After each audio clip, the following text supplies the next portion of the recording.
Capítulo 7. En la encrucijada de los caminos.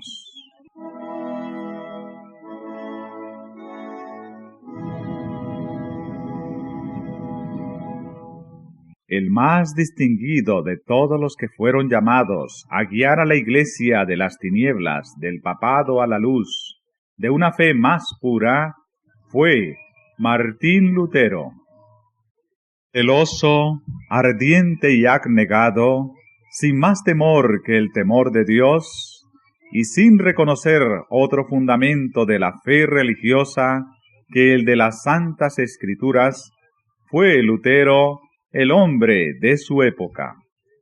Por su medio realizó Dios una gran obra para reformar a la Iglesia e iluminar al mundo.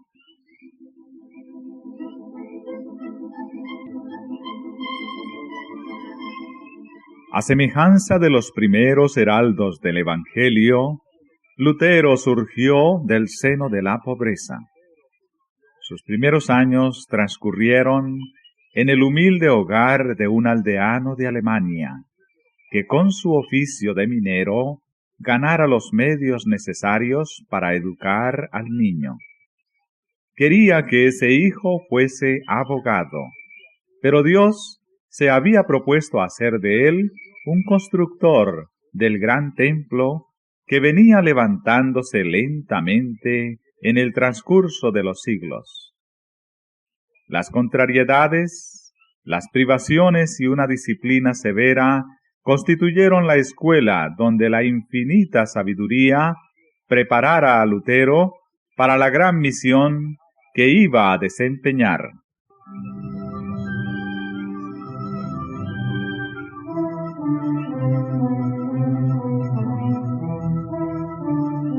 El padre de Lutero era hombre de robusta y activa inteligencia y de gran fuerza de carácter, honrado, resuelto y franco.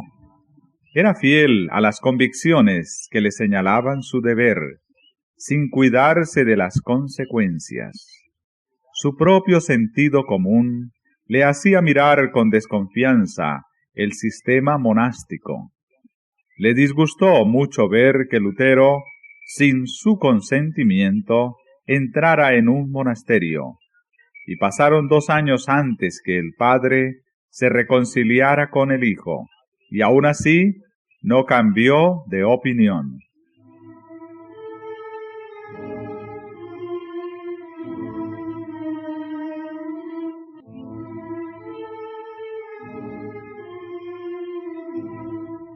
Los padres de Lutero velaban con gran esmero por la educación y el gobierno de sus hijos. Procuraban instruirlos en el conocimiento de Dios y en la práctica de las virtudes cristianas. Muchas veces oía el hijo las oraciones que su padre dirigía al cielo para pedir que Martín tuviera siempre presente el nombre del Señor y contribuyese un día a propagar la verdad. Los padres no desperdiciaban los medios que su trabajo podía proporcionarles para dedicarse a la cultura moral e intelectual. Hacían esfuerzos sinceros y perseverantes para preparar a sus hijos para una vida piadosa y útil. Siendo siempre firmes y fieles en sus propósitos y obrando a impulsos de su sólido carácter, eran a veces demasiado severos. Pero el reformador mismo, si bien reconoció que se habían equivocado en algunos respectos, no dejó de encontrar en su disciplina más cosas dignas de aprobación que de censura.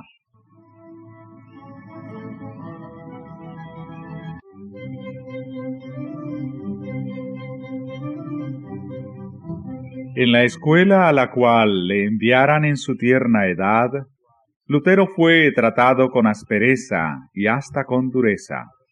Tanta era la pobreza de sus padres, que al salir de su casa para la escuela de un pueblo cercano, se vio obligado por algún tiempo a ganar su sustento cantando de puerta en puerta y padeciendo hambre con mucha frecuencia.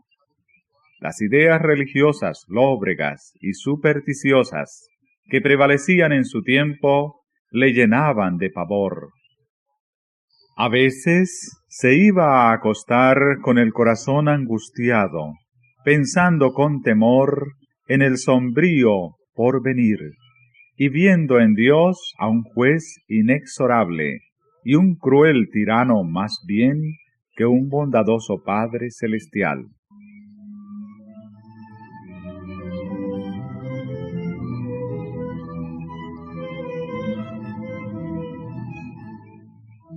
Mas a pesar de tantos motivos de desaliento, Lutero siguió resueltamente adelante, puesta la vista en un dechado elevado de moral y de cultura intelectual que le cautivaba el alma. Tenía sed de saber, y el carácter serio y práctico de su genio le hacía desear lo sólido y provechoso, más bien que lo vistoso y superficial.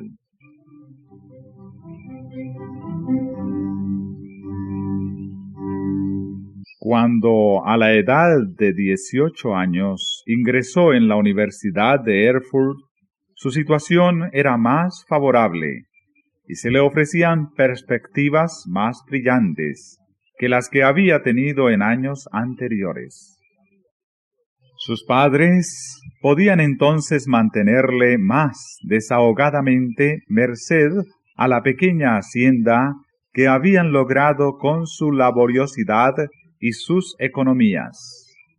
Y la influencia de amigos juiciosos había borrado un tanto el sedimento de tristeza que dejara en su carácter su primera educación. Se dedicó a estudiar los mejores autores, atesorando con diligencia sus maduras reflexiones y haciendo suyo el tesoro de conocimientos de los sabios. Aún bajo la dura disciplina de sus primeros maestros, dio señales de distinción, y ahora, rodeado de influencias más favorables, vio desarrollarse rápidamente su talento. Por su buena memoria, su activa imaginación, sus sólidas facultades de raciocinio y su incansable consagración al estudio, vino a quedar pronto al frente de sus condiscípulos.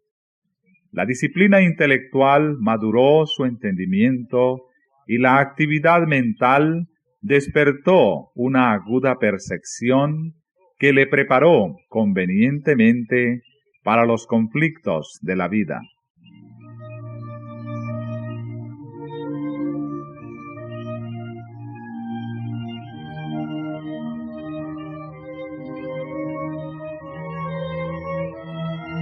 El temor del Señor moraba en el corazón de Lutero y le habilitó para mantenerse firme en sus propósitos y siempre humilde delante de Dios. Permanentemente dominado por la convicción de que dependía del auxilio divino, comenzaba cada día con oración y elevaba constantemente su corazón a Dios para pedirle su dirección y su auxilio. Orar bien, decía él con frecuencia, es la mejor mitad del estudio.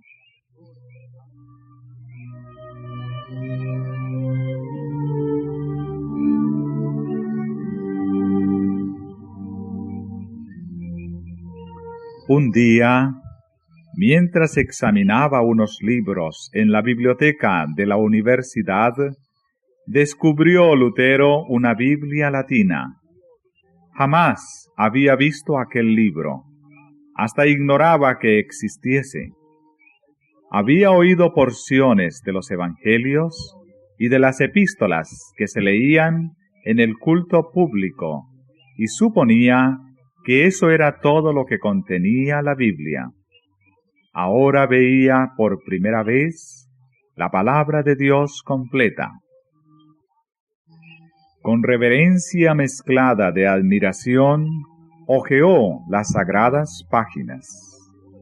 Con pulso tembloroso y corazón turbado, leyó con atención las palabras de vida, deteniéndose a veces para exclamar: «¡Ah! Si Dios quisiese darme para mí otro libro como este».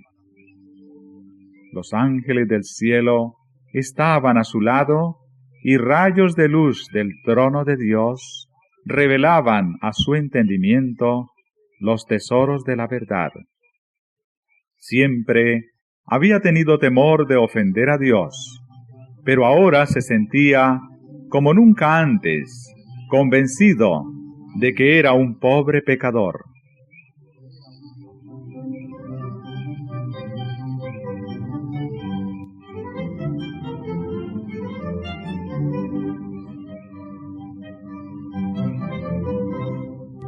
Un sincero deseo de librarse del pecado y de reconciliarse con Dios le indujo al fin a entrar en un claustro para consagrarse a la vida monástica. Allí se le obligó a desempeñar los trabajos más humillantes y a pedir limosnas de casa en casa.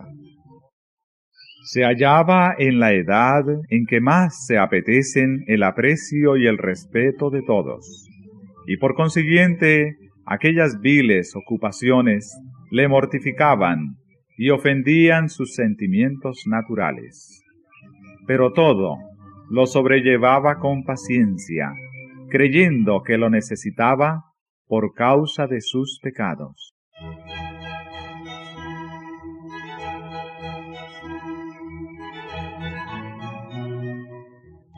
Dedicaba al estudio todo el tiempo que le dejaban libre sus ocupaciones de cada día, y aún robaba al sueño y a sus escasas comidas el tiempo que hubiera tenido que darles.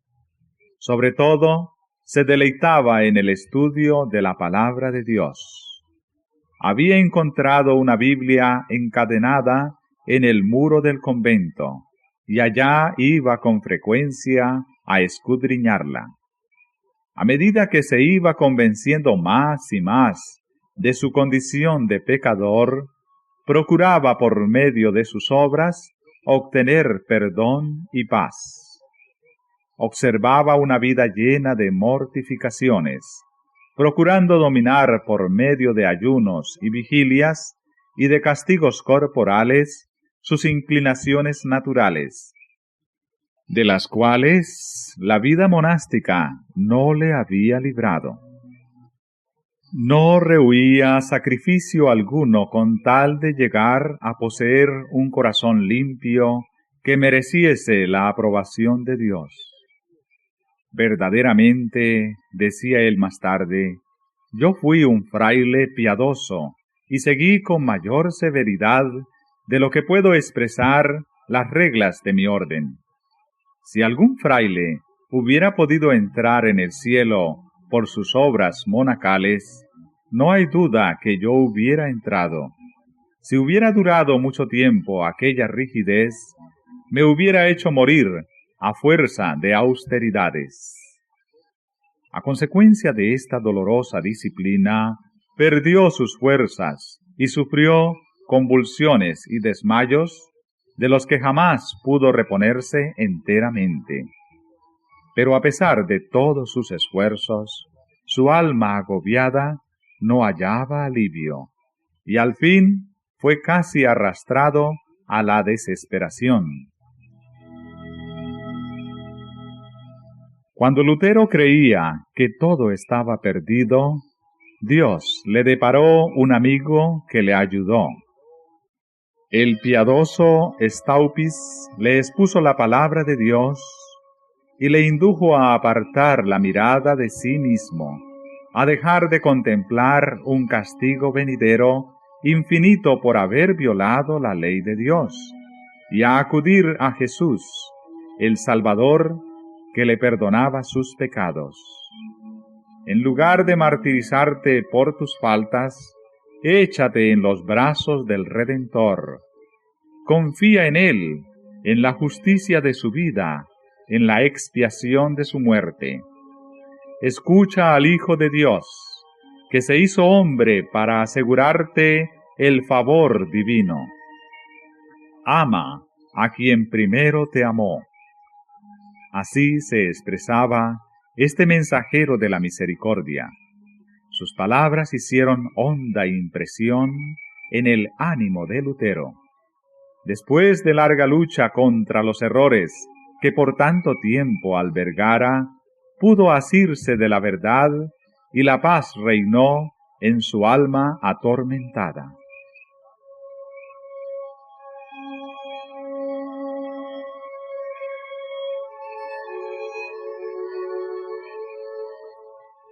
Lutero fue ordenado sacerdote y se le llamó del claustro a una cátedra de la Universidad de Wittenberg. Allí se dedicó al estudio de las Santas Escrituras en las lenguas originales.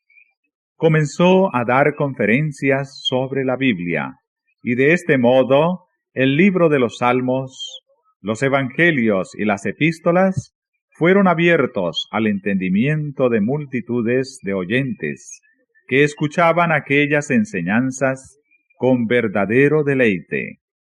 Staupitz, su amigo y superior, le instaba a que ocupara el púlpito y predicase la palabra de Dios. Lutero vacilaba, sintiéndose indigno de hablar al pueblo en lugar de Cristo. Solo después de larga lucha consigo mismo se rindió a las súplicas de sus amigos. Era ya poderoso en las Sagradas Escrituras, y la gracia del Señor descansaba sobre él.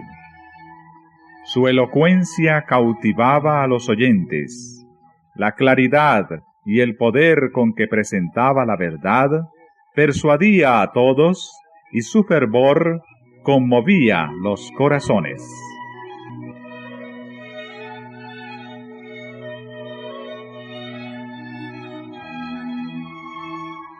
Lutero seguía siendo hijo sumiso de la Iglesia papal y no pensaba cambiar. La providencia de Dios le llevó a hacer una visita a Roma. Emprendió el viaje a pie, hospedándose en los conventos que hallaba en su camino. En uno de ellos, en Italia, quedó maravillado de la magnificencia, la riqueza y el lujo que se presentaron a su vista. Dotados de bienes propios de príncipes, vivían los monjes en espléndidas mansiones, se ataviaban con los trajes más ricos y preciosos, y se regalaban en suntuosa mesa. Consideró Lutero todo aquello que tanto contrastaba con la vida de abnegación y de privaciones que él llevaba, y se quedó perplejo.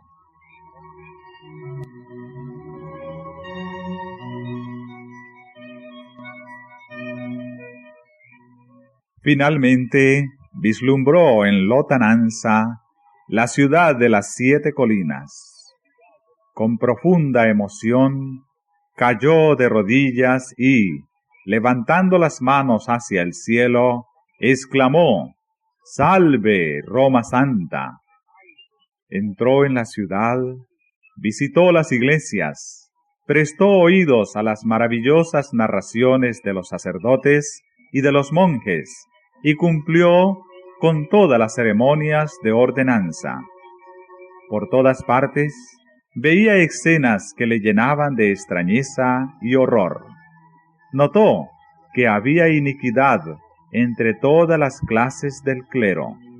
Oyó a los sacerdotes contar chistes indecentes y se escandalizó de la espantosa profanación de que hacían gala los prelados aún en el acto de decir misa.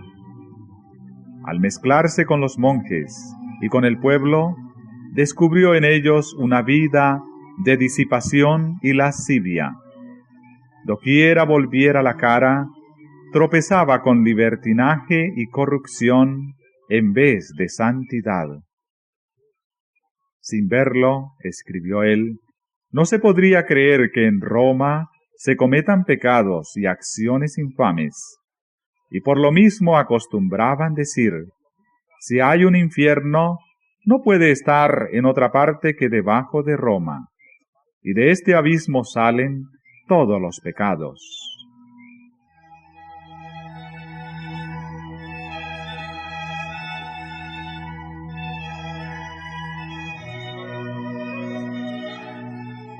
Por decreto expedido poco antes, prometía el Papa indulgencia a todo aquel que subiese de rodillas la escalera de Pilato, que se decía ser la misma que había pisado nuestro Salvador al bajar del tribunal romano, y que según aseguraban, había sido llevada de Jerusalén a Roma de un modo milagroso.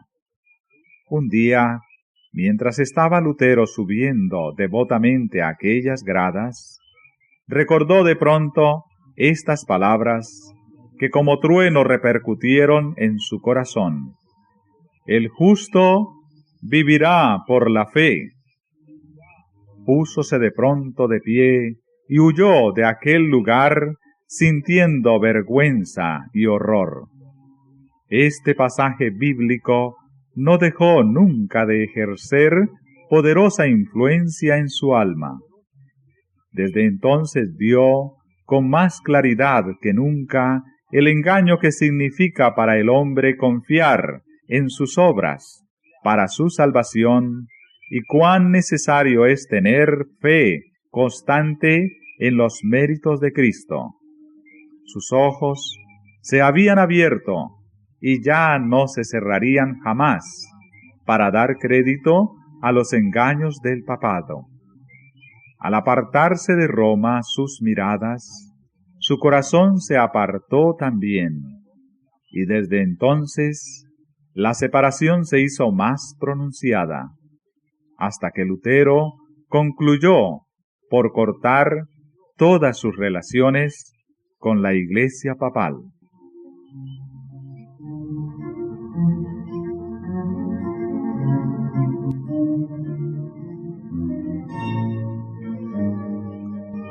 Después de su regreso de Roma, recibió Lutero en la Universidad de Wittenberg el grado de doctor en teología.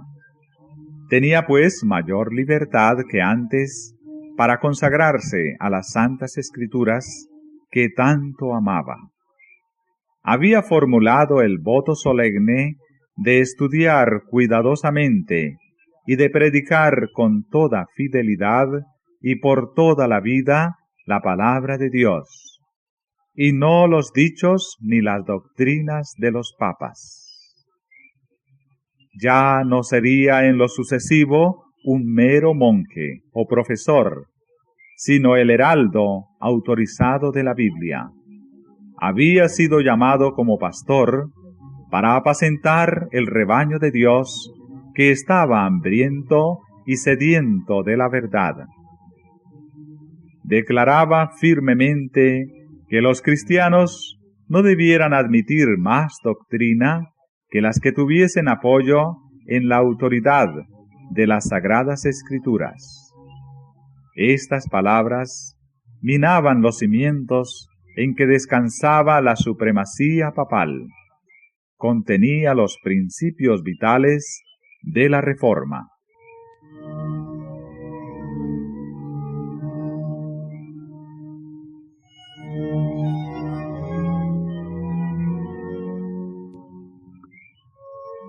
Lutero advirtió que era peligroso ensalzar las doctrinas de los hombres en lugar de la palabra de Dios. Atacó resueltamente la incredulidad especulativa de los escolásticos y combatió la filosofía y la teología que por tanto tiempo ejercieran su influencia dominadora sobre el pueblo.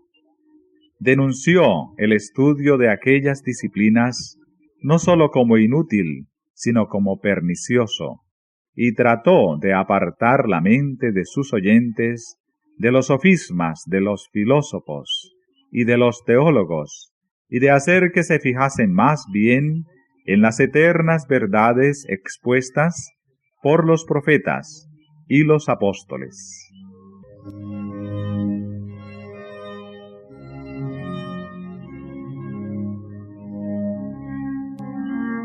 Era muy precioso el mensaje que Lutero daba a las ansiosas muchedumbres que pendían de sus palabras.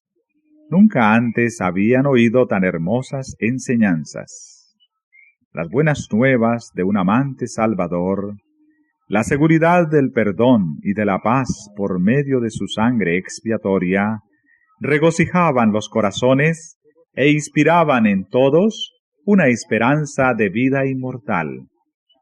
Encendióse así en Wittenberg una luz cuyos rayos iban a esparcirse por todas partes del mundo, y que aumentaría en esplendor hasta el fin de los tiempos.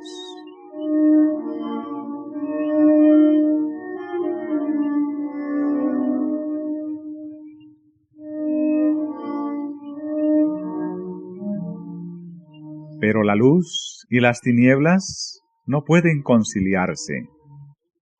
Entre el error y la verdad media un conflicto inevitable. Sostener y defender uno de ellos es atacar y vencer al otro. Nuestro Salvador ya lo había declarado. No vine a traer paz, sino espada. Y el mismo Lutero dijo pocos años después de principiada la Reforma: no me conducía a Dios, sino que me impelía y me obligaba. Yo no era dueño de mí mismo. Quería permanecer tranquilo, y me veía lanzado en medio de tumultos y revoluciones. En aquella época de su vida estaba a punto de verse obligado a entrar en la contienda.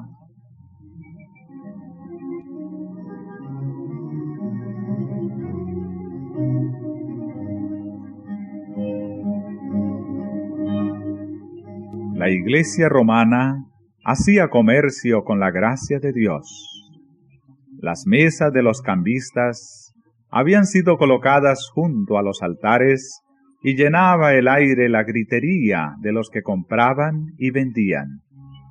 Con el pretexto de reunir fondos para la erección de la iglesia de San Pedro en Roma, se ofrecían en venta pública, con autorización del Papa, indulgencias por el pecado. Con el precio de los crímenes se iba a construir un templo para el culto divino, y la piedra angular se echaba sobre cimientos de iniquidad. Empero, los mismos medios que adoptara Roma para engrandecerse fueron los que hicieron caer el golpe mortal que destruyó su poder y su soberbia. Aquellos medios fueron los que exasperó al más abnegado y afortunado de los enemigos del Papa, y le hizo iniciar la lucha que estremeció el trono de los papas, e hizo tambalear la triple corona en la cabeza del pontífice.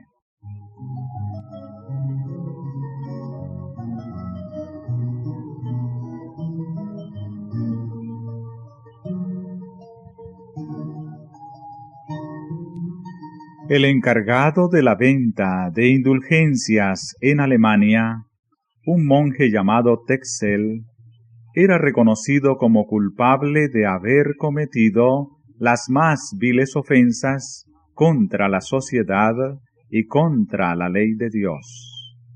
Pero habiendo escapado del castigo que merecieran sus crímenes, recibió el encargo de propagar los planes mercantiles y nada escrupulosos del Papa. Con atroz cinismo divulgaba las mentiras más desvergonzadas y contaba leyendas maravillosas para engañar al pueblo ignorante, crédulo y supersticioso. Si hubiera tenido éste la Biblia, no se habría dejado engañar. Pero para poderlo sujetar bajo el dominio del papado, y para acrecentar el poderío y los tesoros de los ambiciosos jefes de la Iglesia, se le había privado de la Escritura.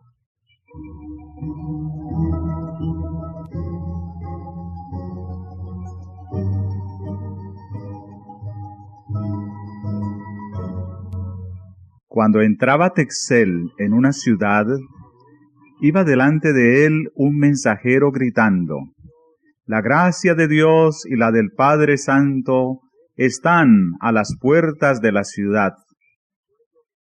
Y el pueblo recibía al blasfemo usurpador como si hubiera sido el mismo Dios que hubiera descendido del cielo. El infame tráfico se establecía en la iglesia, y Texel ponderaba las indulgencias desde el púlpito como si hubiesen sido el más precioso don de Dios.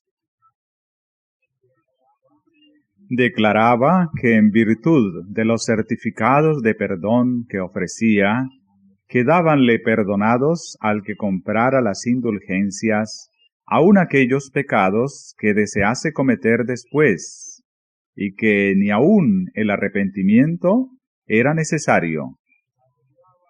Hasta aseguraba a sus oyentes que las indulgencias tenían el poder para salvar no sólo a los vivos, sino también a los muertos, y que en el instante en que las monedas resonaran al caer en el fondo de su cofre, el alma por la cual se hacía el pago escaparía del purgatorio y se dirigiría al cielo.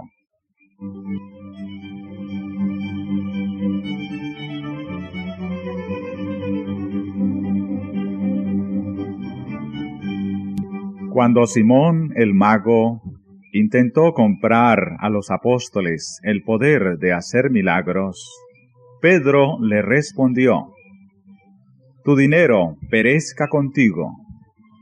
¿Qué piensas que el don de Dios se gane por dinero?» Pero millares de personas aceptaban ávidamente el ofrecimiento de Texel. Sus arcas se llenaban de oro y plata. Una salvación que podía comprarse con dinero era más fácil de obtener que la que requería arrepentimiento, fe y un diligente esfuerzo para resistir y vencer el mal.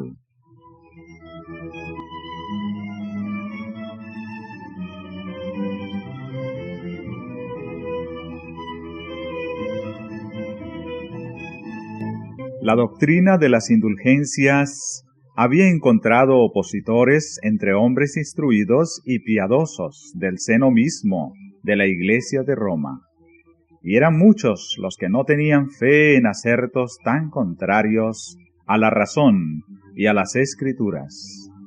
Ningún prelado se atrevía a levantar la voz para condenar el inicuo tráfico, pero los hombres empezaban a turbarse y a inquietarse, y muchos se preguntaban ansiosamente si Dios no obraría por medio de alguno de sus siervos para purificar su iglesia.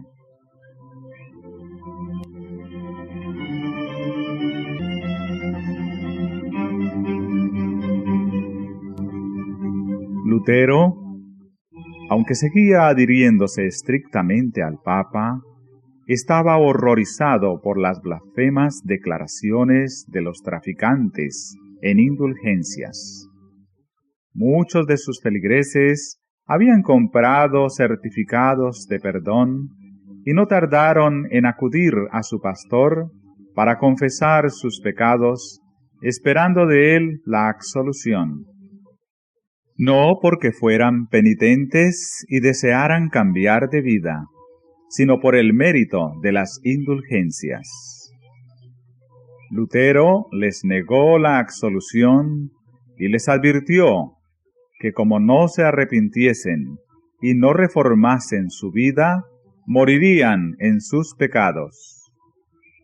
Llenos de perplejidad, recurrieron a Texel para quejarse de que su confesor no aceptaba los certificados. Y hubo algunos que con toda energía exigieron que le devolviese su dinero.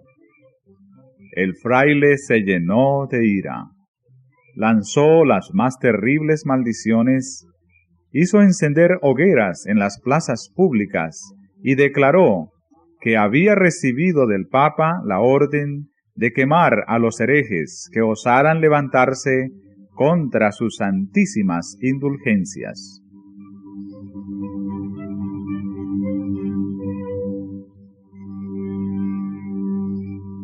Lutero inició entonces resueltamente su obra como campeón de la verdad. Su voz se oyó desde el púlpito en solemne exhortación.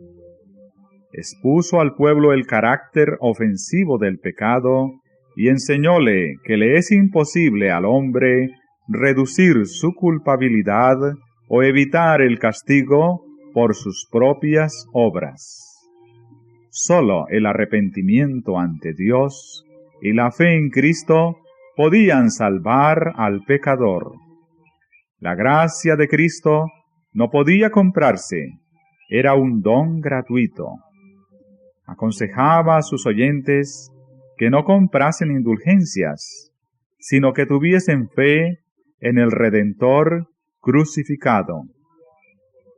Refería su dolorosa experiencia personal, diciéndoles que en vano había intentado, por medio de la humillación y de las mortificaciones del cuerpo, asegurar su salvación, y afirmaba que desde que había dejado de mirarse a sí mismo y había confiado en Cristo, había alcanzado paz y gozo para su corazón.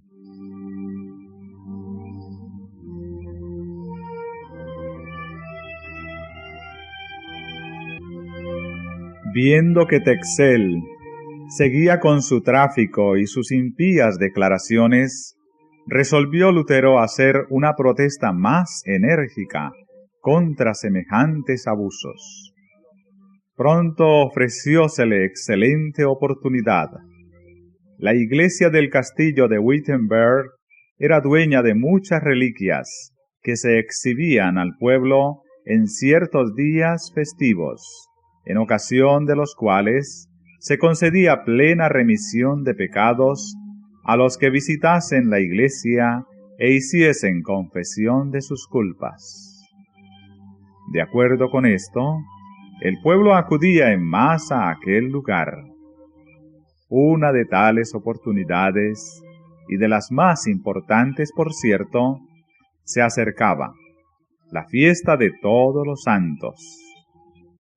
La víspera, Lutero, uniéndose a las muchedumbres que iban a la iglesia, fijó en las puertas del templo un papel que contenía 95 proposiciones contra la doctrina de las indulgencias. Declaraba, además, que estaba listo para defender aquellas tesis al día siguiente en la universidad, contra cualquiera que quisiera rebatirlas.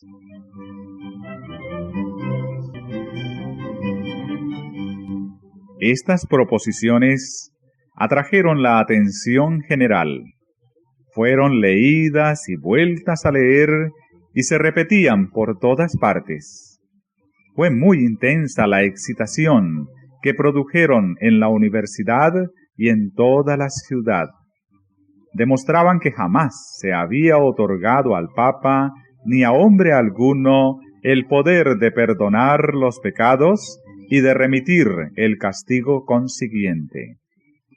Todo ello no era sino una farsa, un artificio para ganar dinero valiéndose de las supersticiones del pueblo, un invento de Satanás para destruir las almas de todos los que confiasen en tan necias mentiras.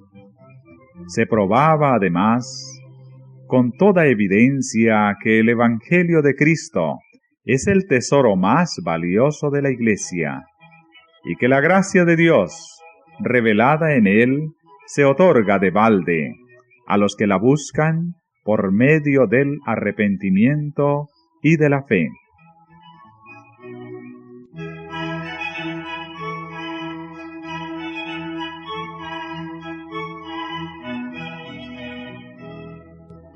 Las tesis de Lutero desafiaban a discutir, pero nadie osó aceptar el reto.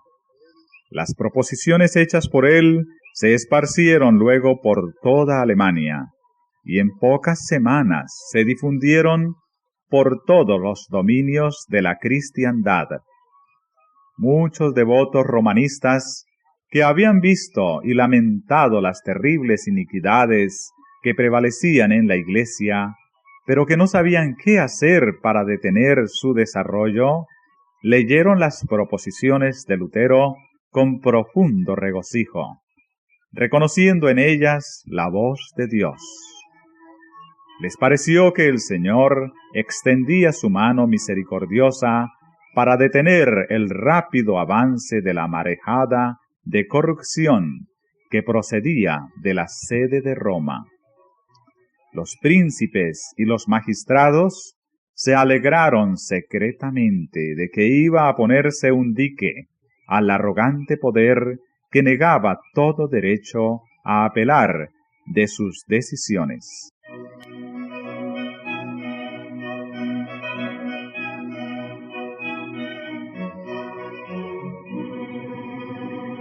Pero las multitudes supersticiosas y dadas al pecado se aterrorizaron cuando vieron desvanecerse los sofismas que amortiguaban sus temores. Los astutos eclesiásticos, al ver interrumpida su obra que sancionaba el crimen y en peligro sus ganancias, se airaron y se unieron para sostener sus pretensiones. El reformador tuvo que hacer frente a implacables acusadores, algunos de los cuales le culpaban de ser violento y ligero para apreciar las cosas. Otros le acusaban de presuntuoso y declaraban que no era guiado por Dios, sino que obraba a impulso del orgullo y de la audacia. ¿Quién no sabe, respondía él, que rara vez se proclama una idea nueva sin ser tildado de orgulloso y sin ser acusado de buscar disputas? ¿Por qué fueron inmolados Jesucristo y todos los mártires? Porque parecieron despreciar orgullosamente la sabiduría de su tiempo y porque anunciaron novedades sin haber consultado previa y humildemente a los órganos de la opinión contraria.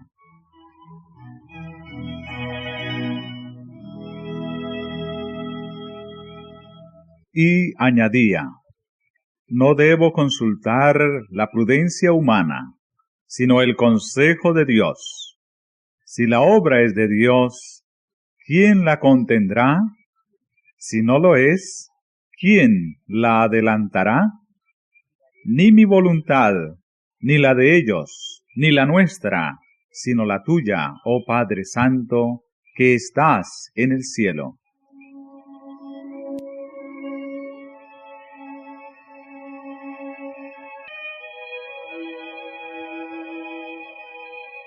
A pesar de ser movido Lutero por el Espíritu de Dios para comenzar la obra, no había de llevarla a cabo sin duros conflictos.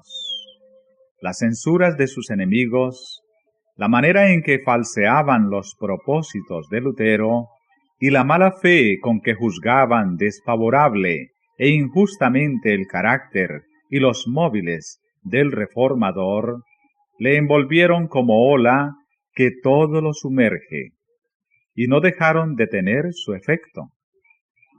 Lutero había abrigado la confianza de que los caudillos del pueblo, tanto en la iglesia como en las escuelas, se unirían con él de buen grado para colaborar en la obra de reforma.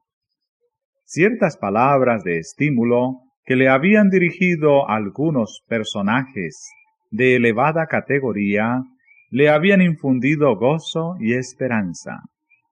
Ya veía despuntar el alba de un día mejor para la Iglesia, pero el estímulo se tornó en censura y en condenación.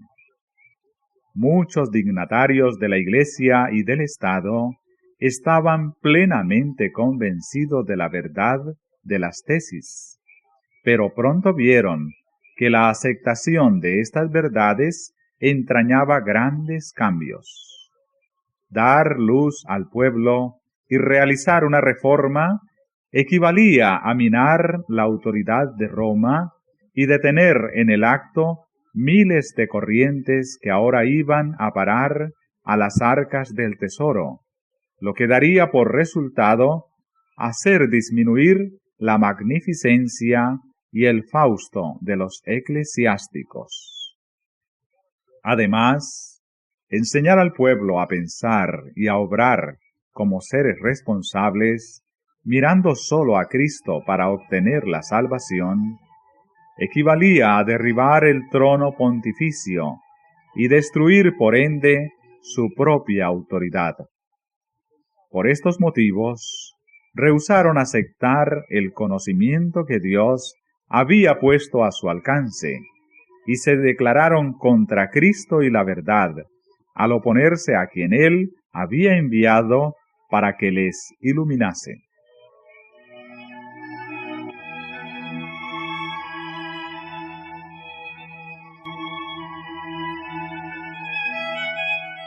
Lutero temblaba cuando se veía a sí mismo solo frente a los más opulentos y poderosos de la tierra.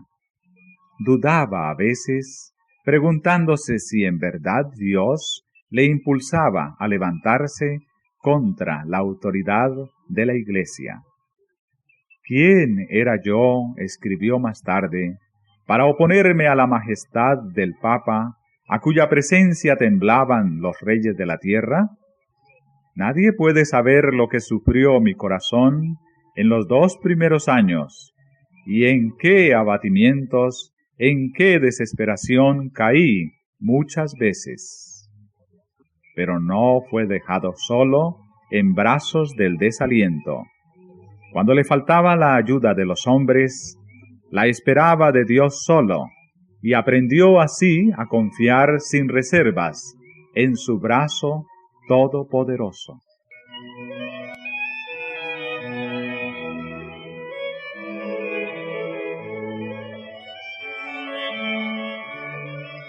A un amigo de la Reforma escribió Lutero: no se puede llegar a comprender las Escrituras ni con el estudio, ni con la inteligencia.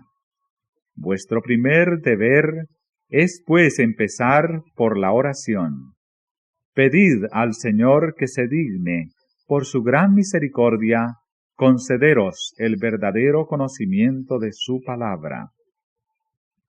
No hay otro intérprete de la palabra de Dios que el mismo autor de esta palabra, según lo que ha dicho.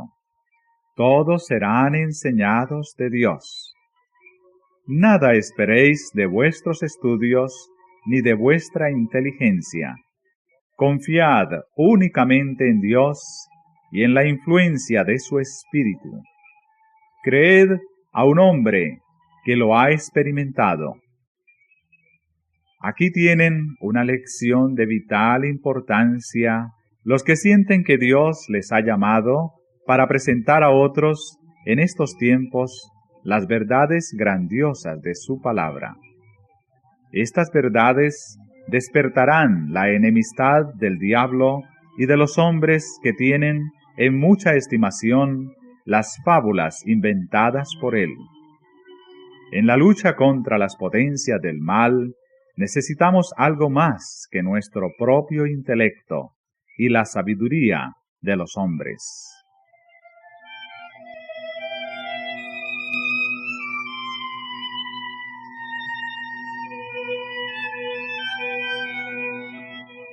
Mientras que los enemigos apelaban a las costumbres y a la tradición, o a los testimonios y la autoridad del Papa, Lutero los atacaba con la Biblia, y sólo con la Biblia. En ella había argumentos que ellos no podían rebatir. En consecuencia, los esclavos del formalismo y de la superstición pedían a gritos la sangre de Lutero, como los judíos habían pedido la sangre de Cristo. Es un hereje, decían los fanáticos romanistas. Es un crimen de alta traición contra la Iglesia dejar vivir una hora más tan horrible hereje. Que preparen al punto un cadalso para él. Pero Lutero no fue víctima del furor de ellos. Dios le tenía reservada una tarea, y mandó a los ángeles del cielo para que le protegiesen. Pero muchos de los que recibieron de él la preciosa luz resultaron blanco de la ira del demonio, y por causa de la verdad sufrieron valientemente el tormento y la muerte.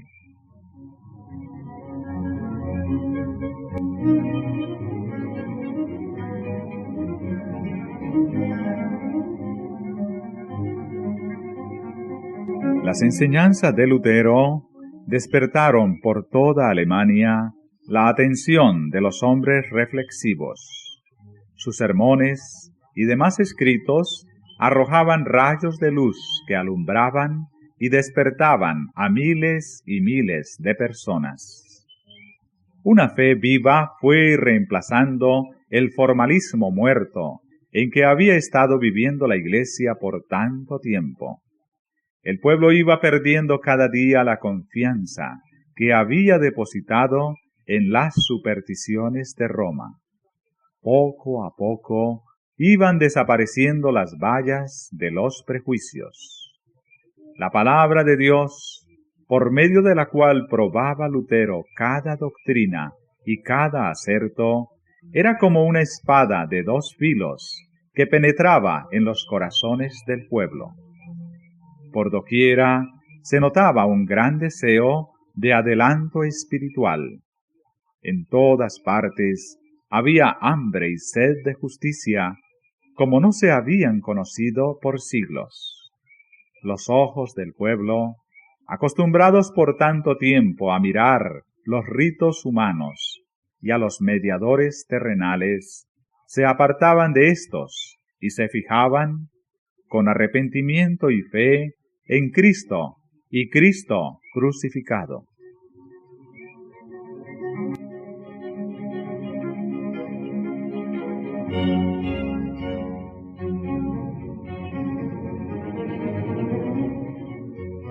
Este interés general contribuyó a despertar más los recelos de las autoridades papales. Lutero fue citado a Roma para que contestara el cargo de herejía que pesaba sobre él. Este mandato llenó de espanto a sus amigos. Comprendían muy bien el riesgo que correría en aquella ciudad corrompida y embriagada con la sangre de los mártires de Jesús. De modo que protestaron contra su viaje a Roma y pidieron que fuese examinado en Alemania.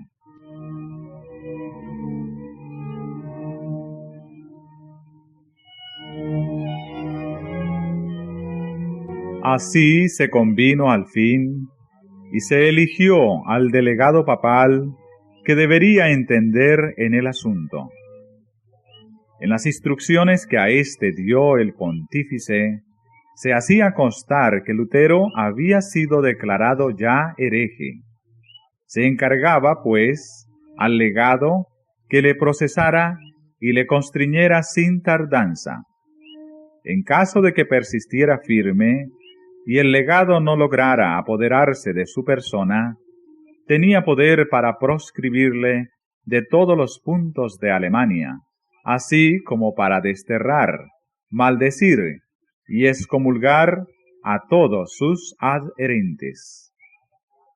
Además, para arrancar de raíz la pestilente herejía, el Papa dio órdenes a su legado de que excomulgara a todos los que fueran negligentes en cuanto a prender a Lutero y a sus correligionarios, para entregarlos a la venganza de Roma, cualquiera que fuera su categoría en la Iglesia o en el Estado, con excepción del emperador.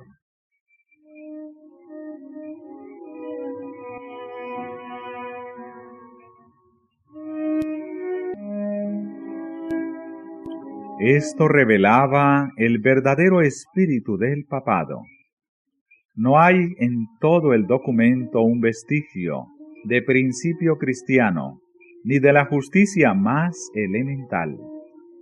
Lutero se hallaba a gran distancia de Roma. No había tenido oportunidad para explicar o defender sus opiniones.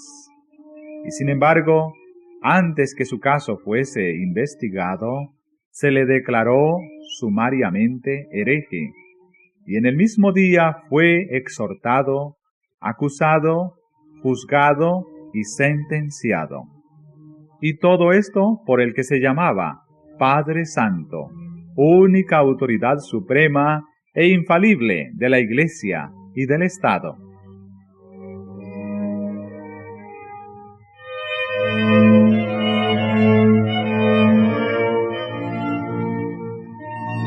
En aquel momento, cuando Lutero necesitaba tanto la simpatía y el consejo de un amigo verdadero, Dios, en su providencia, mandó a Melanchthon a Wittenberg. Joven aún, modesto y reservado, tenía Melanchthon un criterio sano, extensos conocimientos y elocuencia persuasiva, rasgos todos que, combinados con la pureza y rectitud de su carácter, le granjeaban el afecto y la admiración de todos. Su brillante talento no era más notable que su mansedumbre.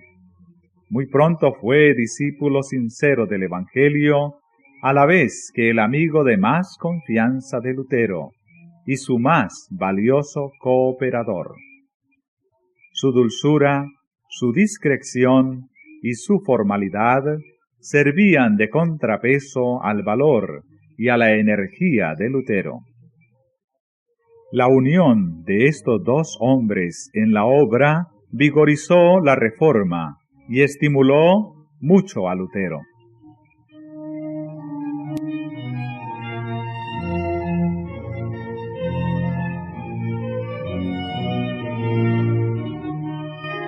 Augsburgo era el punto señalado para la verificación del juicio, y allá se dirigió a pie el reformador. Sus amigos sintieron despertarse en sus ánimos serios temores por él.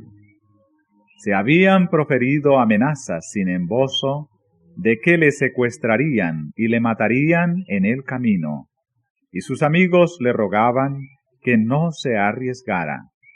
Hasta llegaron a aconsejarle que saliera de Wittenberg por una temporada y que se refugiara entre los muchos que gustosamente le protegerían. Pero él no quería dejar por nada el lugar donde Dios le había puesto. Debía seguir sosteniendo fielmente la verdad a pesar de las tempestades que se cernían sobre él.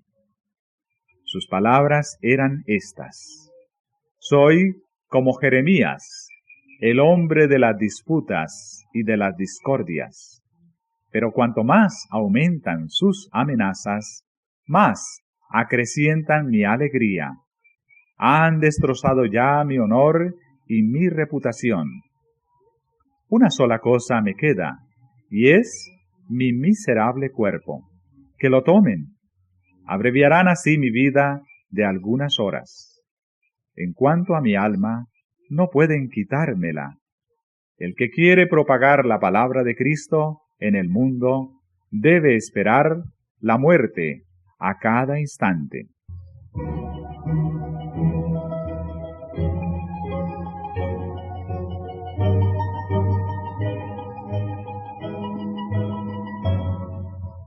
Las noticias de la llegada de Lutero a Augsburgo dieron gran satisfacción al legado del Papa.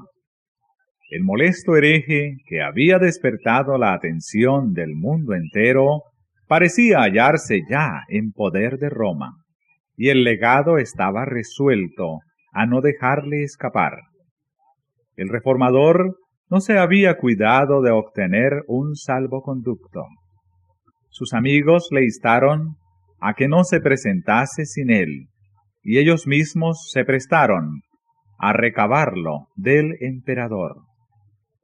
El legado quería obligar a Lutero a retractarse, o si no lo lograba, a hacer que lo llevaran a Roma para someterle a la suerte que habían corrido Hus y Jerónimo. Así que, por medio de sus agentes, se esforzó en inducir a Lutero a que compareciese sin salvoconducto, confiando solo en el arbitrio del legado. El reformador se negó a ello resueltamente. No fue sino después de recibido el documento que le garantizaba la protección del emperador, cuando se presentó ante el embajador papal.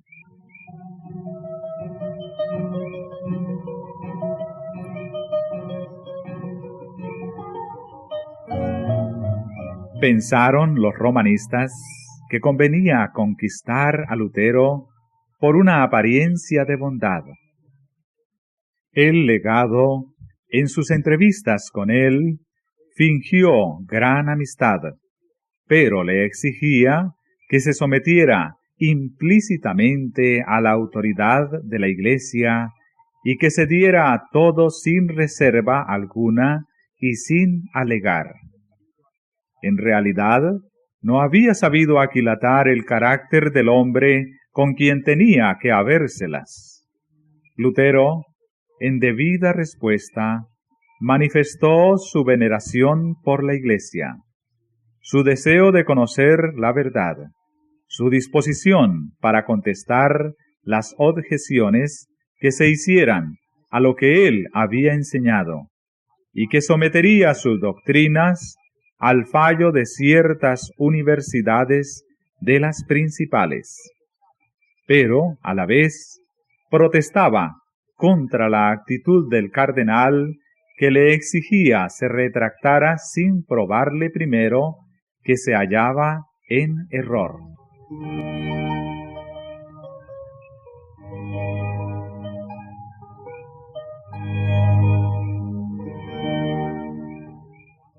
La única respuesta que se le daba era: retráctate, retráctate. El reformador adujo que su actitud era apoyada por las Santas Escrituras y declaró con entereza que él no podía renunciar a la verdad. El legado, no pudiendo refutar los argumentos de Lutero, le abrumó con un cúmulo de reproches, burlas y palabras de adulación, con citas de las tradiciones y dichos de los padres de la Iglesia, sin dejar al reformador oportunidad para hablar. Viendo Lutero que, de seguir así, la conferencia resultaría inútil, obtuvo al fin que se le diera, si bien de mala gana, permiso para presentar su respuesta por escrito.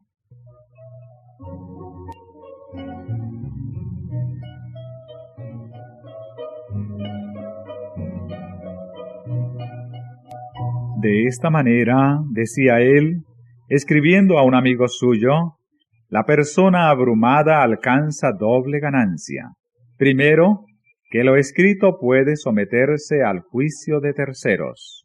Y segundo, que hay más oportunidad para apelar al temor, ya que no a la conciencia, de un déspota arrogante y charlatán, que de otro modo se sobrepondría con su imperioso lenguaje.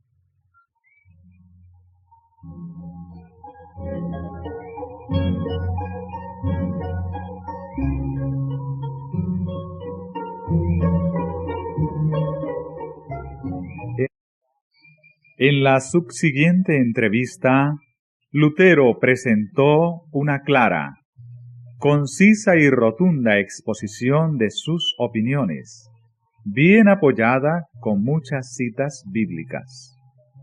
Este escrito, después de haberlo leído en alta voz, lo puso en manos del cardenal, quien lo arrojó desdeñosamente a un lado, declarando que era una mezcla de palabras tontas y de citas desatinadas. Lutero se levantó con toda dignidad y atacó al orgulloso prelado en su mismo terreno, el de las tradiciones y enseñanzas de la Iglesia, refutando completamente todas sus aseveraciones.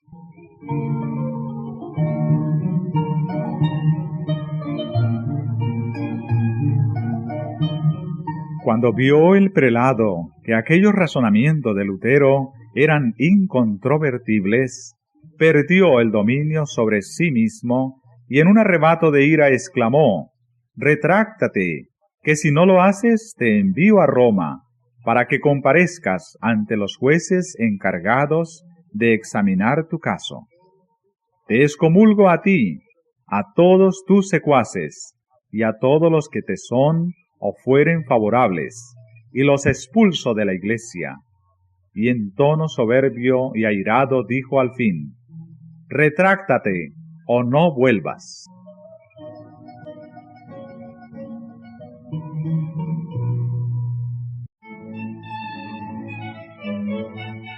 El reformador se retiró luego junto con sus amigos, demostrando así a las claras que no debía esperarse una retractación de su parte. Pero esto no era lo que el cardenal se había propuesto. Se había lisonjeado de que por la violencia obligaría a Lutero a someterse. Al quedarse solo con sus partidarios, miró de uno a otro desconsolado por el inesperado fracaso de sus planes.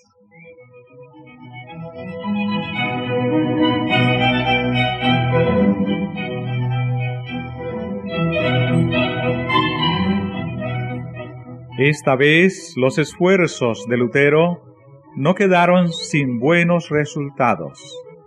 El vasto concurso reunido allí pudo comparar a ambos hombres y juzgar por sí mismo el espíritu que habían manifestado, así como la fuerza y veracidad de sus asertos. ¡Cuán grande era el contraste! El reformador, sencillo, humilde, firme, se apoyaba en la fuerza de Dios, teniendo de su parte a la verdad, mientras que el representante del Papa, dándose importancia, intolerante, hinchado de orgullo, falto de juicio, no tenía un solo argumento de las Santas Escrituras y sólo gritaba con impaciencia: «Si no te retractas, serás despachado a Roma para que te castiguen».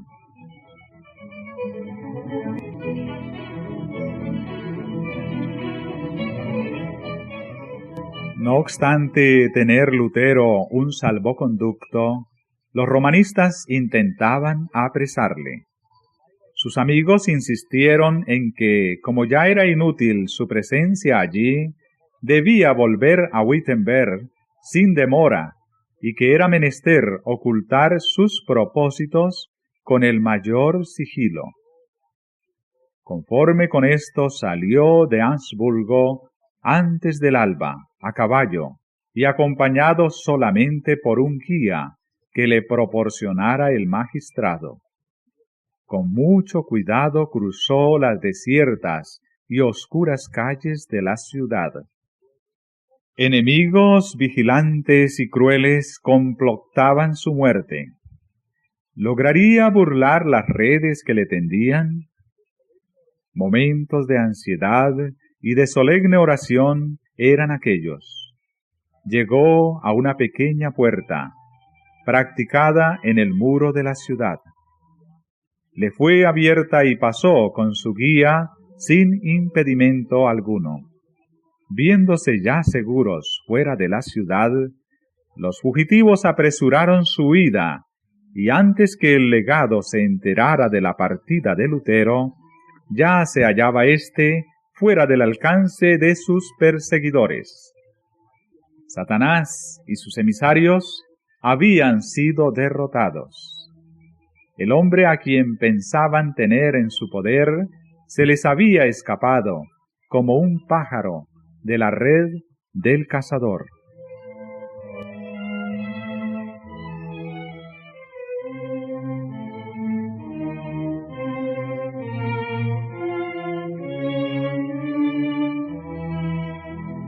Al saber que Lutero se había ido, el legado quedó anonadado por la sorpresa y el furor.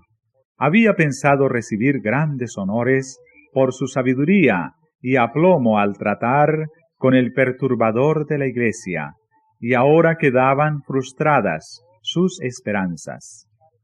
Expresó su enojo en una carta que dirigió a Federico, elector de Sajonia, para quejarse amargamente de Lutero y exigir que Federico enviase a Roma al reformador o que le desterrase de Sajonia.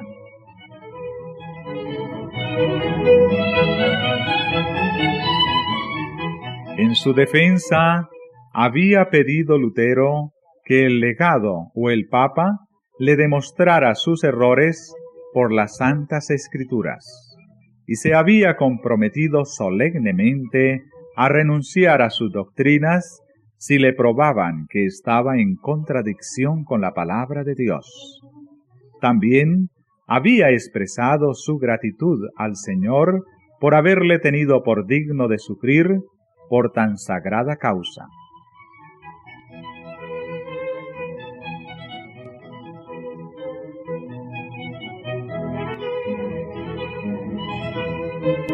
El elector tenía escasos conocimientos de las doctrinas reformadas, pero le impresionaban profundamente el candor, la fuerza y la claridad de las palabras de Lutero. Y Federico resolvió protegerle mientras no le demostrasen que el reformador estaba en error. Contestando las peticiones del prelado, dijo: en vista de que el doctor Martín Lutero compareció a vuestra presencia en Augsburgo, debéis estar satisfecho. No esperábamos que, sin haberlo convencido, pretendieseis obligarlo a retractarse.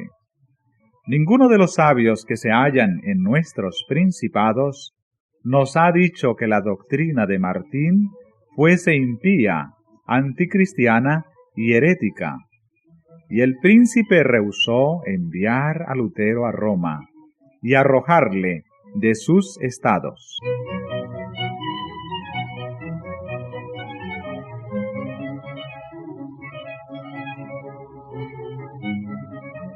El elector notaba un decaimiento general en el estado moral de la sociedad. Se necesitaba una grande obra de reforma. Las disposiciones tan complicadas y costosas requeridas para refrenar y castigar los delitos estarían de más si los hombres reconocieran y acataran los mandatos de Dios y los dictados de una conciencia iluminada. Vio que los trabajos de Lutero tendían a este fin, y se regocijó secretamente de que una influencia mejor se hiciese sentir en la Iglesia.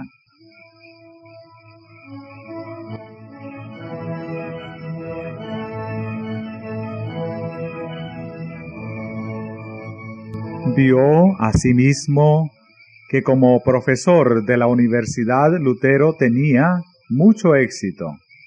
Solo había transcurrido un año desde que el reformador fijara sus tesis en la iglesia del castillo, y ya se notaba una disminución muy grande en el número de peregrinos que concurrían allí en la fiesta de todos los santos. Roma estaba perdiendo adoradores y ofrendas, pero al mismo tiempo había otros que se encaminaban a Wittenberg no como peregrinos que iban a adorar reliquias, sino como estudiantes que invadían las escuelas para instruirse. Los escritos de Lutero habían despertado en todas partes nuevo interés por el conocimiento de las Sagradas Escrituras, y no sólo de todas partes de Alemania, sino que hasta de otros países acudían estudiantes a las aulas de la universidad. Había jóvenes que, al ver a Wittenberg por primera vez, levantaban sus manos al cielo y alababan a Dios, porque hacía brillar en aquella ciudad, como en otros tiempos en Sión, la luz de la verdad, y la enviaba hasta los países más remotos.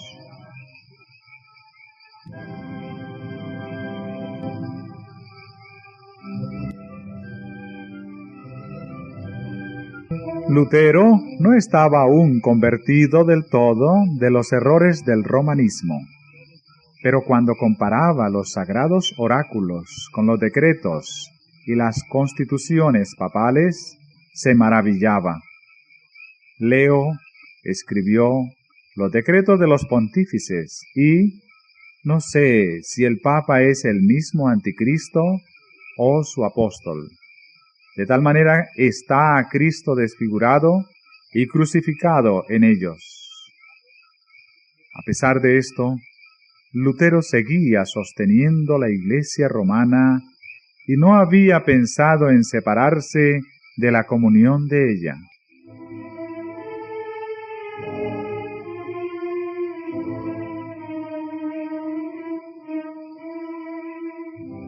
Los escritos del Reformador y sus doctrinas se estaban difundiendo por todas las naciones de la cristiandad.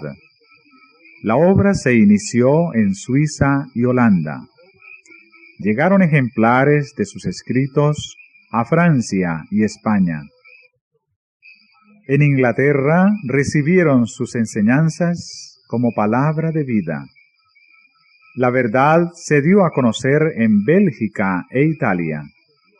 Miles de creyentes despertaban de su mortal letargo y recibían el gozo y la esperanza de una vida de fe.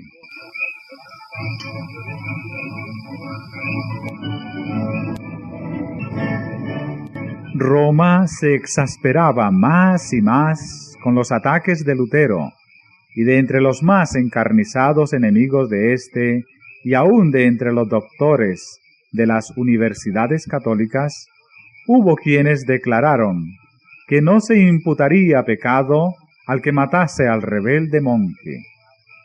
Cierto día, un desconocido se acercó al reformador con una pistola escondida debajo de su manto y le preguntó por qué iba solo. «Estoy en manos de Dios», contestó Lutero. «Él es mi fuerza y mi amparo». ¿Qué puede hacerme el hombre mortal? Al oír estas palabras, el hombre se demudó y huyó, como si se hubiera hallado en presencia de los ángeles del cielo.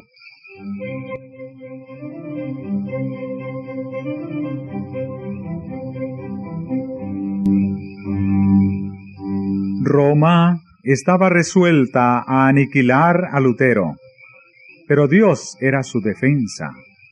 Sus doctrinas se oían por doquiera, en las cabañas, en los conventos, en los palacios de los nobles, en las academias y en la corte de los reyes. Y aún hubo hidalgos que se levantaron por todas partes para sostener los esfuerzos del reformador.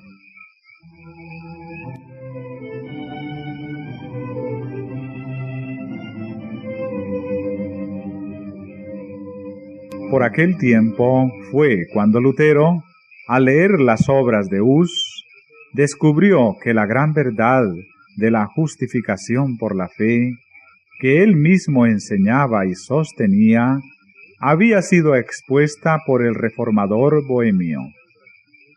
Todos hemos sido husitas, dijo Lutero, aunque sin saberlo, Pablo, Agustín y yo mismo. Y añadía, Dios pedirá cuentas al mundo, porque la verdad fue predicada hace ya un siglo, y la quemaron.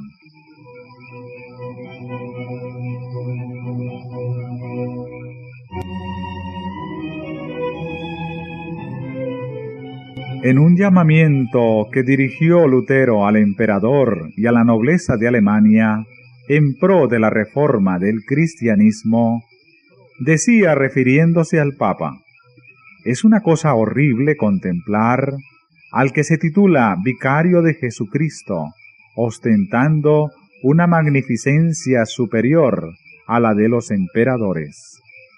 ¿Es esto parecerse al pobre Jesús o al humilde San Pedro? Él es, dicen, el Señor del mundo, mas Cristo, del cual se jacta ser el vicario, dijo, mi reino no es de este mundo. ¿El reino de un vicario se extendería más allá que el de su Señor?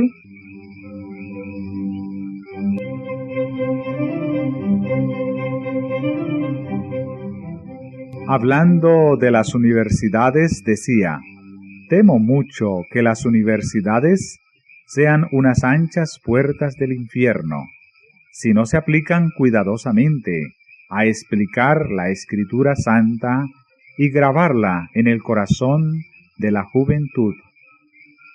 Yo no aconsejaré a nadie que coloque a su hijo donde no reine la Escritura Santa.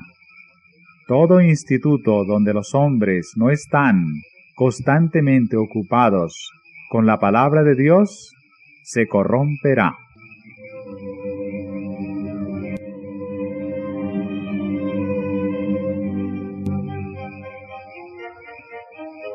Este llamamiento circuló con rapidez por toda Alemania e influyó poderosamente en el ánimo del pueblo.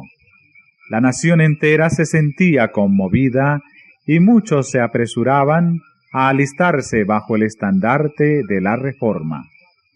Los opositores de Lutero, que se consumían en deseos de venganza, exigían que el Papa tomara medidas decisivas contra él. Se decretó que sus doctrinas fueran condenadas inmediatamente. Se concedió un plazo de 60 días al reformador y a sus correligionarios, al cabo de los cuales, si no se retractaban, serían todos excomulgados.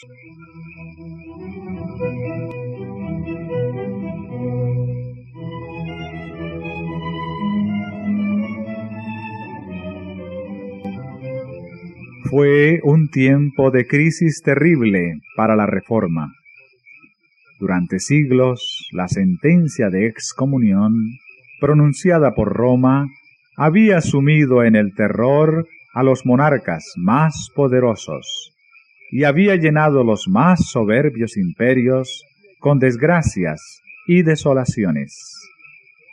Aquellos sobre quienes caía la condenación eran mirados con espanto y horror. Quedaban incomunicados de sus semejantes y se les trataba como a bandidos a quienes se debía perseguir hasta exterminarlos. Lutero no ignoraba la tempestad que estaba a punto de desencadenarse sobre él, pero se mantuvo firme, confiando en que Cristo era su escudo y fortaleza. Con la fe y el valor de un mártir escribía, ¿qué va a suceder? No lo sé, ni me interesa saberlo. Sea donde sea que estalle el rayo, permanezco sin temor.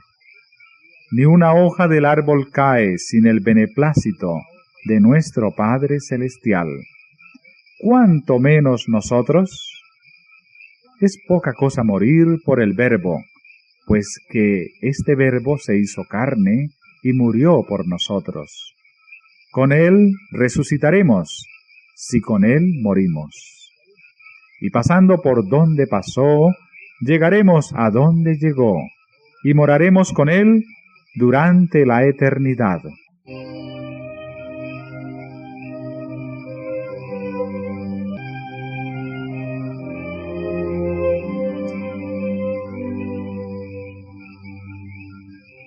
Cuando tuvo conocimiento de la bula papal, dijo: la desprecio y la ataco como impía y mentirosa. El mismo Cristo es quien está condenado en ella. Me regocijo de tener que sobrellevar algunos males por la más justa de las causas. Me siento ya más libre en mi corazón, pues sé finalmente que el Papa es el Anticristo y que su silla es la de Satanás.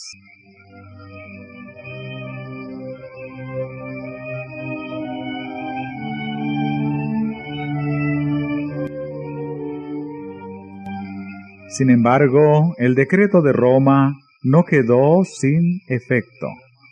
La cárcel, el tormento y la espada eran armas poderosas para imponer la obediencia. Los débiles y los supersticiosos temblaron ante el decreto del Papa. Y si bien era general la simpatía hacia Lutero, muchos consideraron que la vida era demasiado cara para arriesgarla en la causa de la reforma. Todo parecía indicar que la obra del reformador iba a terminar.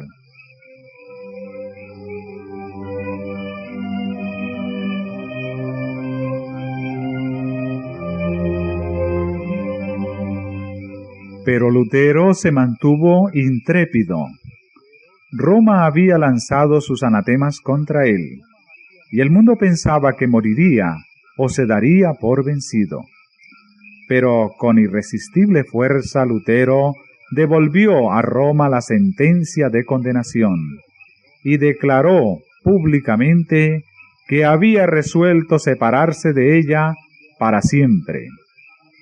En presencia de gran número de estudiantes, doctores y personas de todas las clases de la sociedad, quemó Lutero la bula del Papa con las leyes canónicas, las decretales y otros escritos que daban apoyo al poder papal. Al quemar mis libros, dijo él, mis enemigos han podido causar mengua a la verdad en el ánimo de la plebe y destruir sus almas. Por esto yo también he destruido sus libros. Ha principiado una lucha reñida. Hasta aquí no he hecho sino chancear con el Papa. Principié esta obra en nombre de Dios, y ella se acabará sin mí y por su poder.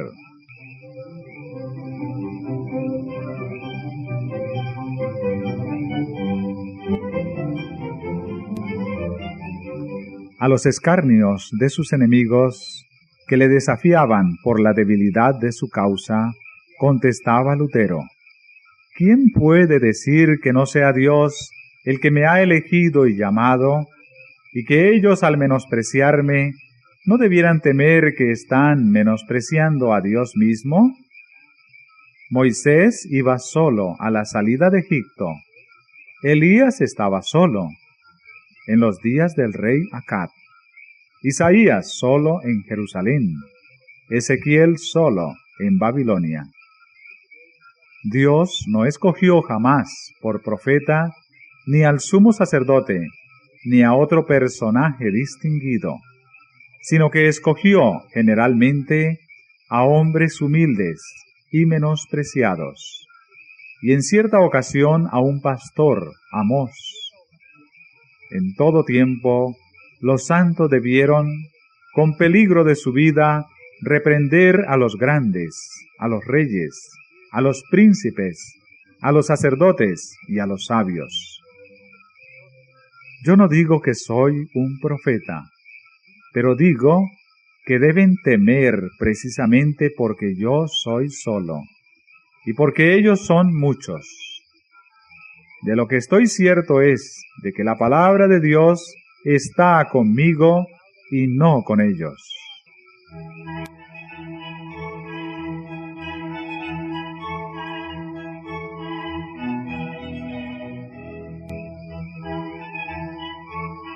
No fue sino después de haber sostenido una terrible lucha en su propio corazón, cuando se decidió finalmente Lutero a separarse de la Iglesia.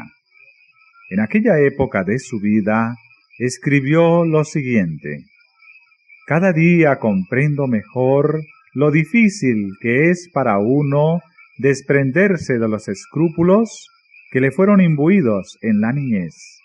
Oh, cuánto no me ha costado, a pesar de que me sostiene la Santa Escritura, convencerme de que es mi obligación encararme yo solo con el Papa y presentarlo como el Anticristo.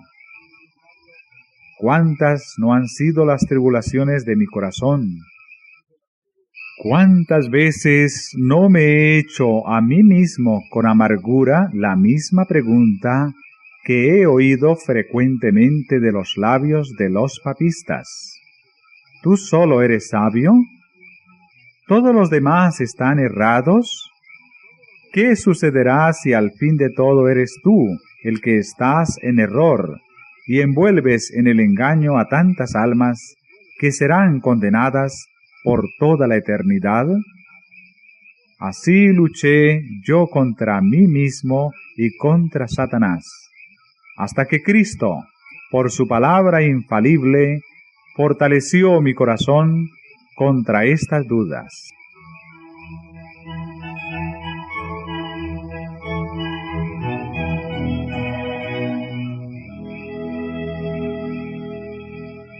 El Papa había amenazado a Lutero con la excomunión si no se retractaba, y la amenaza se cumplió.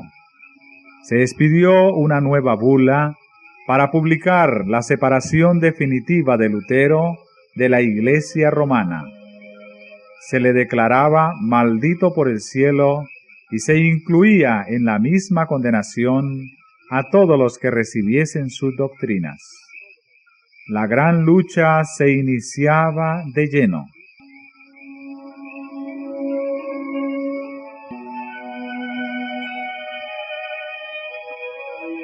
La oposición es la suerte que les toca a todos aquellos a quienes emplea Dios para que prediquen verdades aplicables especialmente a su época.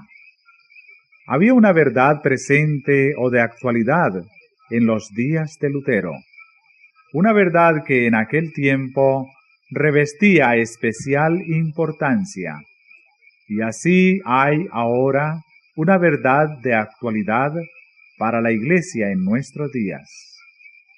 Al Señor, que hace todas las cosas de acuerdo con su voluntad, le ha agradado colocar a los hombres en diversas condiciones y encomendarles deberes particulares, propios del tiempo en que viven y según las circunstancias de que estén rodeados. Si ellos aprecian la luz que se les ha dado, obtendrán más amplia percepción de la verdad.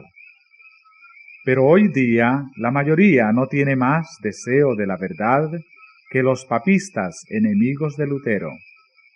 Existe hoy la misma disposición que antaño para aceptar las teorías y tradiciones de los hombres antes que las palabras de Dios.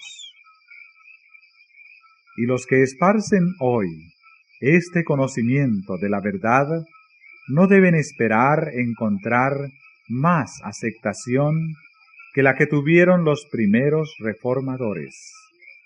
El gran conflicto entre la verdad y la mentira, entre Cristo y Satanás, irá aumentando en intensidad a medida que se acerque el fin de la historia de este mundo.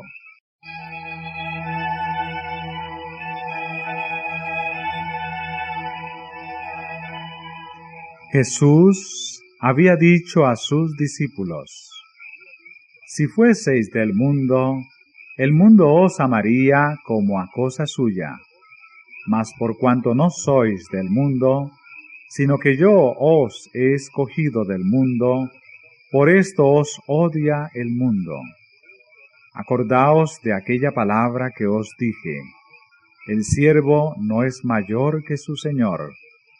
Si me han perseguido a mí, a vosotros también os perseguirán.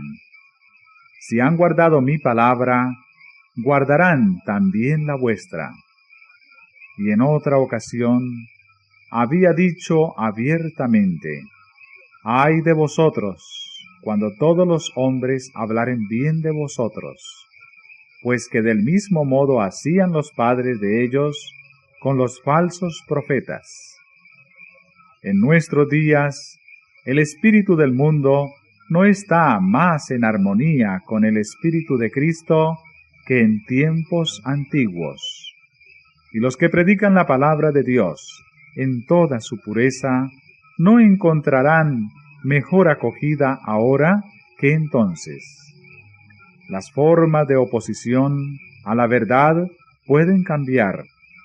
La enemistad puede ser menos aparente en sus ataques, porque es más sutil. Pero existe el mismo antagonismo que seguirá manifestándose hasta el fin de los siglos.